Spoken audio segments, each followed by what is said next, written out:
What's different between telling a story and giving a speech? One might be to inform or persuade something. Right, and the other one is more to entertain or connect with someone. Entertain or connect. There are different ways to give messages to people that they might be more receptive. Less direct. Less direct. Less direct. Speech is less direct than telling a story. So there's something more direct when you're telling a story. It's like you're reliving a moment almost. Reliving an experience. Visualization that goes on, like Visualization. with the truck and the older man. Like I could see them, whereas if you...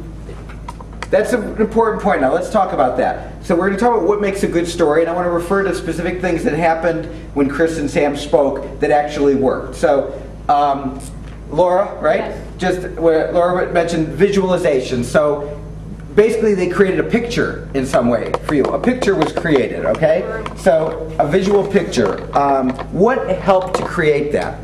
She said the setting, the bedroom that you had them sit down, like it just touched me, you know, like, okay, they're grandparents that could be a little older, you can sit down to hear this. You know, it's just Description. So description and sensory details. Yeah. Sensory details, okay? So basically, what are the senses? What you see, what you hear, what you felt. What did Chris say? I felt a pit in my stomach. Pit in my stomach. It meant the world to me. Even expressions like that captures a lot. It meant the world to me. And the truck, what he saw there, describing the description. Visual picture description. What else when people talked about it being immediate? What created a sense of immediacy? Part of it was a picture that was created. What else? How did it feel? Did it feel immediate to you? Like did you feel like it was? Because you're hearing the voice of the person. It's emotional. So the emotion that was in it, okay. Body language. Body language. And I think that what you're getting at a bit with the immediacy is there was a sense of they're telling it in the present. In the present. I think that's an incredibly important aspect. That it's almost like it's in the present tense. You know, I'm walking up the driveway. I'm walking up the driveway. I knock on the door. An old man comes to the door. Then, you know, blah blah. I'm walking back out the door. A young man comes to the door. He's telling that in a present tense. That brings it into the room. So when you're telling a story, keeping it in the present as much as possible. You know, I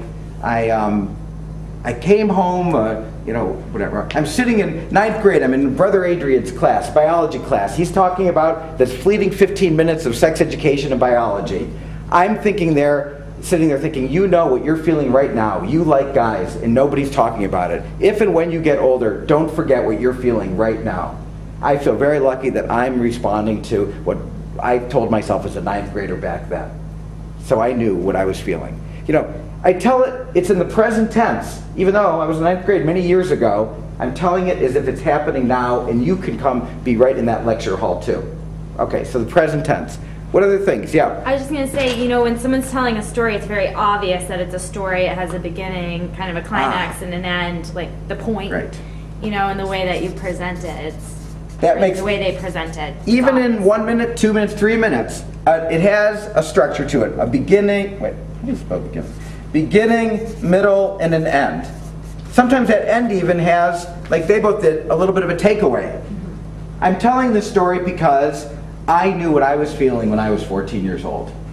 And I tell this story because the support, you don't know the support you might find in unexpected places. You know, I'm telling this story because my grandfather knew what I was going through, and I realized the importance of reaching out to somebody when they may need it. A takeaway. A takeaway, and may have a takeaway lesson in it too. Great. Anything else that makes a good story? Humor. Okay? There's humor.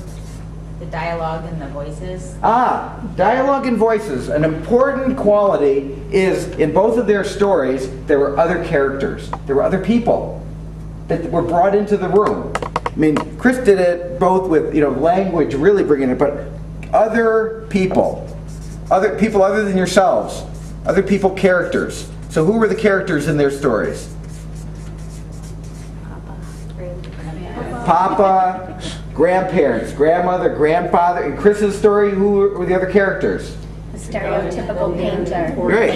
Yeah, the painter, the son, the father, and then the whole backdrop too of all the other people in Massachusetts here that were both for and against same-sex marriage too. So other people characters in the story.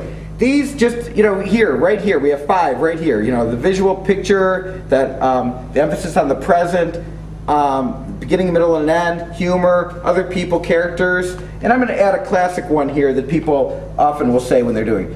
No ums, we all do it somewhat, but to try to be careful of that. And ands. Ands are also sometimes the way when we're uncomfortable with a story, and.